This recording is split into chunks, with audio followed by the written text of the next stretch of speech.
Number one, I met Clifford Carnicom, the independent scientist, who was very involved in collecting precipitation from passing of these jets, leaving long trails, which, because he was a scientist, a chemist, and physicist, he recognized that the trails left were not contrails, were not condensation trails.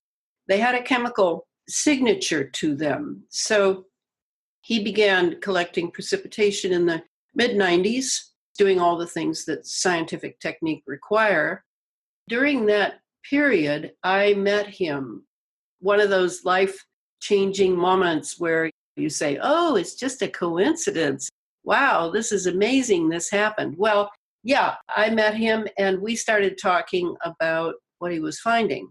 I had a second major in undergrad college, which was biology. So I loved anything biological. That began my studies on an experiential level. We looked at my blood. We drew my blood and looked at it under a microscope. I actually saw the pathogens that he was discovering buried in what looked to be like fibers. They were sucking the iron out of my hemoglobin. We had about maybe just 2 or 3 dozen people that we were drawing blood from and looking at under the microscope. Our assumption was that whatever was coming from those jets was also biological. Meanwhile, across the United States in various places, people were seeing actual clots of erythrocytes, which is red blood cells, red blood cell tissue dropping from the sky and on their cars in the morning. This would have been in the 90s and the early 2000s. The US government was engaged in experimentation of some sort. I had lived in England for a few years just before this. I was asked by a publisher I had done some editing for. He wondered if I could write a book on chemtrails. I decided to do it because of my friendship with Clifford. I thought, well, Clifford will help me. He'll have my back. That's what I did. I wrote the first book. It was published in 2014. It's called Chemtrails, HAARP, and the Full Spectrum Dominance of Planet Earth. That book gave birth to yet another book because the deeper in you go to this, the more you begin to discover various very high national security issues that, yes, you can find them on the internet if you know what you're looking for. But most people, of course, don't think about these things. And so what was surprising was that the military had really left a trail of breadcrumbs for somebody like me. It was in this paper and this conference and this footnote. It was just scattered all over. You had to be obsessive, which I am as a researcher, and you had to have a talent for research to know the difference between disinformation, misinformation, and information. I qualified for all of those because in grad school, I did my thesis on an historian named Collingwood, who was British, and he had a very unique technique by which he did history. His idea was, well, we all know that history is done by the winners, and therefore they're changing the real history. They're omitting some things. The historian can't just go from documentation. The historian has to go from patterns of what he called the third thing, that things might have been changed, and you have to be alert and aware of that and sort of begin to do an inductive technique instead of just deductive, where you're figuring out, oh, okay, so why would they have taken that out?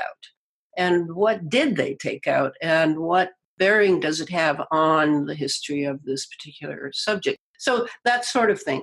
I had been well prepared by having studied this amazing man's technique of doing history. So I applied it to doing national security science that I was finding on the web.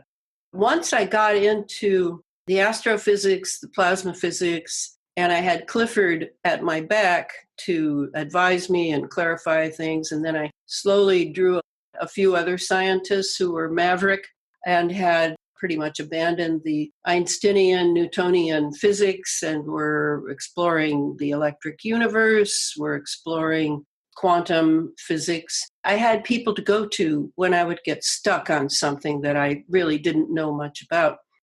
That second book came out of the first book. The first book I call Meat and Potatoes. That's where you go to find out what the chemtrail program is, what it has to do with ionospheric heaters like the High Frequency Active Auroral Research Project, or HARP, up in Gakona, Alaska. I also broke down the major patent that shows why we were in the ionosphere, how we were going to control it. I proved all that. And I also had a chapter in there about what Clifford Carnicom was finding regarding the Morgellons, what is now known as Morgellons pathogen. It's a good meat and potatoes book. I prove that Fukushima was a HARP operation. I prove that Hurricane Katrina and Sandy were HARP operations. I explain how it's done, etc. So it's a good basic manual. But what happened, the second book, because of a guy who had worked on HARP and 250 or so other military installations for ionospheric heaters and radars and things, named Billy Hayes. He's called the HARP Man, and they're now trying to erase that from the web, I might add. They're trying to erase Billy's legacy because he's become so well known in this movement among people like me. Billy heard me on Coast to Coast Radio one night. I was explaining what I had in that first book, and he's the one who contacted me and said, "Great job on the first book, but let me tell you, there's a whole other thing that is coming out of it now, and it's way bigger." Billy began to coach me and tutor me on how to look for the things that I needed to look for in order to understand what was being formed. And that's how the second book, entitled Under an Ionized Sky, From Chemtrails to Space Fence Lockdown, that's how it was birthed. I did a lot of radio shows to start letting people know about this. It had to do immediately with the Wi-Fiing of the world, the wireless technology that they thrust upon us. The cell phones came out, and suddenly we're all just buried in an entire environment that has been weaponized through chemical means, and that would include the aluminum, barium, strontium, magnesium, chromium, all these things that are being dumped, along with nanotechnology sensors that are two-way radio frequency devices that are on a minute and nanoscale. 1 nano equals 1/1000th of a meter, just to give you an idea. How we're breathing all these in. We're breathing in other nanobots that are also computerized and also relaying information and receiving programming right inside our bodies because we're breathing it all in. The problem with the nano size compared to the micron size is that the nano size of this technology can easily penetrate the blood-brain barrier. So it's in our brain. It's in our brain, it's in our bodies, and nobody knows about it. So this was the huge aha I had. But I spent the book primarily laying out for people what the towers, what the cell towers are really doing, and what fiber optic cable is really doing, and what radar installations are really up to. That book has been out since 2018. The final piece for me, for my job, was the synthetic biology piece. That's what I'm writing now. I'll be done and hopefully have it out by fall. It's just amazing to me that while I'm writing this, the entire world is locked down under the fear of a virus, which is a part of what I'm writing about. I'm writing about how we are moving from molecular biology to digital biology in the name of transhumanism, a very different cyborg type human that is in the making, and how the whole medical industry is dedicated to it, whether they know it or not, how the entire pharmaceutical industry is dedicated to it, and they certainly know. The secret space program that Catherine Austin Fitts talks about, all of this is completely evident to me now. Now I'm really concentrating on the very tiny world, the nano world, so that I can prepare people for understanding how this all works in a wireless world. The wirelessness, just as the 5G in Wuhan played a very major role. And you can tell that because right away, YouTube and Facebook banned anyone from even discussing the 5G aspect of Wuhan. This correlation between ionizing the atmosphere, laying all these chemical trails, it's still going on, building a wireless world that everybody's dependent on for their convenience and comfort and entertainment, and its role now in moving biology to a digital biology whereby they can actually send you a disease signature electromagnetically and give you whatever disease they want. That's the ultimate of the power. This geoengineering piece that most people think is just about the weather. No, it's not just about the weather. That's the beginning to control the atmosphere. Absolutely. What comes out of it are 7 basic operations, and I'm going to read them now. We don't have to go into all of them, but I want to read them so you understand how it's so important to read. I wish I could say books like mine, but unfortunately, my book, The Under an Ionized Sky, is the only book that exists at this point, to my knowledge, that penetrates chemically and through nanotechnology into the real deep parts of this geoengineering program. So the other 6 components besides weather engineering are chemical electromagnetic, those 2 go together, planetary geophysical, those 2 go together, directed energy, that's a weapon system, surveillance neural weapons, those 2 go together, digital biology, nanotechnology, and transhumanism, those 3 go together. And finally, the cloaking and obscuration of exotic propulsion craft, plus detection of exotic plasma life forms. All of these 7 operational categories are what the secret space program, as Catherine Austin Fitts has called it, is all about. Last, I remember her saying that at first it was that $21 trillion was missing from the American budget. But now I believe it's up to $60 trillion that has been discovered through really looking through the books and holding departments accountable. So at least $60 trillion of American taxpayer money. That's not even counting the black budget of human trafficking, drug operations that the CIA has been dedicated to for the entire time of its existence. That's not counting any of that. So this program of full spectrum dominance over planet Earth is definitely the biggest elephant in the living room, along with quite a few other elephants that are interconnected, like vaccines. Vaccines are connected to this. GMO foods are connected to this. Every program that someone is willing to spend all their time trying to defeat, such as electromagnetic frequency, 5G, the Internet of Things, they're all connected to the geoengineering piece. We have had geoengineering programs for 2 decades. Our skies have been loaded with these chemical trails for over 2 decades so far.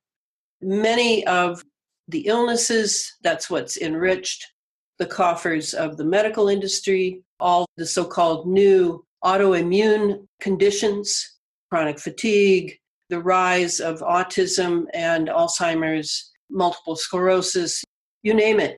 All of that is connected to these programs that the military-industrial intelligence complex, and I should add banking to that as well, but gosh, it's already long enough. All of that is certainly tied in with the banking industry that is the real crux of anything that you've heard about the Illuminati, the global elites, the Satanists, whatever you want to call the cadre of influences that are involved in this takeover of planet Earth and the human being. They're all engaged around this absolute necessity of full spectrum dominance over the planet. This has to be done in order to go further into space exploration, in order to possibly even think of an empire that could exist beyond the planet, all the way to the solar system and then the galaxy. We are not the people sitting in the living room with trillionaires, people who have been born into families that have dedicated everything for generations to the day when there would come a full spectrum dominance over planet Earth and the human being, and particularly the human soul.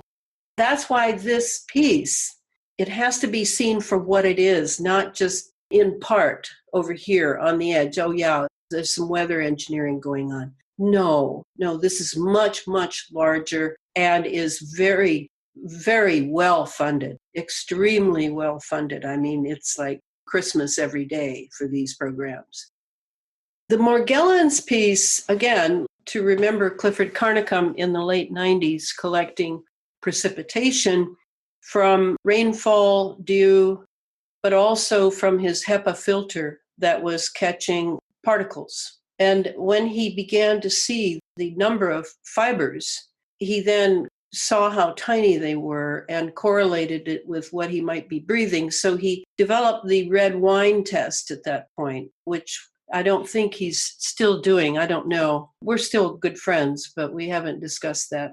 You brush your teeth really well, clean your mouth out really well. Then you take a mouthful of red wine and slosh it around for about 5 minutes, and then spit it into a sterilized, clean jar or dish. And then you kind of look at it once everything kind of settles. You may see some motion because these fibers are very alive. They are not a natural fiber at all. They have various parts, and that's what Clifford, his papers go into, is his years he spent breaking into that fibrous outer shell to discover 4 other parts to the pathogen that had been obviously genetically engineered.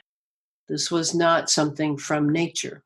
That pathogen, in my opinion, was created to be the trailblazer for all of these nano sensors, nanobots, et cetera, that are now coming down by the trillion daily that we are breathing in. And I think you can, if you have a good microscope, you might want to take a look at some of this. If you have dust on your mantle or on your desk for several days, you might want to collect some of it and lay it out on a slide and take a look to see how many fibers are coming down. Now, are they all Morgellons? Not necessarily. That was a long time ago that Morgellons began. That was in the 90s it began. It's still going on, absolutely. I'm sure that there are many other experimental pathogens that have been, at least in part, genetically engineered that are coming down and we're breathing in as well. So when the Morgellons goes in, because again, it's on a nano scale, it can be categorized as a nanoparticle because that's its size. A nano is 1/billionth of a meter. It goes beyond your blood-brain barrier, goes into your brain, and it's throughout your body, and it finds places to be. Or it's communicated with by what I call the laptop boys, the guys on laptops sipping organic orange juice, directing these nanobots in people's bodies and brains. It might be directed to a particular organ or a particular place in the body or it might be allowed to lie dormant, which I think is the condition of most of us at this point. I'm not sure that if they wire the Earth for 5G along with the Elon Musk satellites, I'm not sure that they'll remain dormant if at some point someone chooses to activate them in particular geographic areas, particular ethnic groups, particular gender groups, however it works. But one thing I know, it's highly organized. The people who have the Morgellons outbreaks that are really awful looking sores, look a little bit like staph, but messier. And then they have those fibers coming out of them in basically 3 colors. I can't remember. I think it's black, white, and red. Those fibers are very sensitive to electromagnetic devices, such as a toaster oven or a cell phone. They'll go nuts if you can see them, if they're sticking their heads out of your body. They'll just start writhing in great ecstasy over the electromagnetic current that they're picking up on, the electromagnetic fields. So that's where it's coming out. And why is it coming out in that person and not another person? Well, I don't know if it's because it's been activated in that person remotely, or if it's activated by the lapse of the immune system in that person. I don't know. I don't know that answer yet. The Morgellons itself, the most concerning element of it is not that it sticks its little wiry heads out of lesions, but that it reproduces by a sort of chain reaction duplication, forming an entire network inside our bodies. I personally have seen mine. I don't have the outbreaks now, but I did have an outbreak at one point. So I was able to watch how it worked as it took over the calves of my legs. I was able to see after it diminished after just a few weeks and completely disappeared, actually. And there weren't lesions, they were little red dots with little crystals in them, because I could pull the crystals out and look at them under my microscope. The crystals themselves were conductive. And then we all know I've breathed in aluminum, barium, strontium, et cetera, on a nanoscale, just like everyone else has. And those are all highly conductive as well. It's as if somebody who designed this system of the Morgellons, along with the conductive metals that we have in our bodies, is attempting to turn us into radio transmitters or transceivers. That would be my guess as to what is going on. And then they have the option to remotely trigger certain people and not other people. That would be something I would vote for as well. Eventually, when my outbreak ended, under my skin, I could see a network right through my skin. And when I say that, I mean like a grid pattern. That is certainly not my body. Now I can't see it anymore, so I assume it has settled into my body. I don't know how one body would compare with another because, to my knowledge, the CDC has finally admitted that there is a condition called Morgellons. They like to maintain that it's just a skin disease, but it's not a skin disease. It's an entire systemic technology that was begun in the 90s and that I assume all of us still have dormant in us at the very least, and possibly other things as well now. It sounds awful, it sounds scary, but we've had parasites and flora and fauna, bacteria in our intestinal, in our gut. We've had tiny entities in us. It goes with the territory of being a human being living in a body.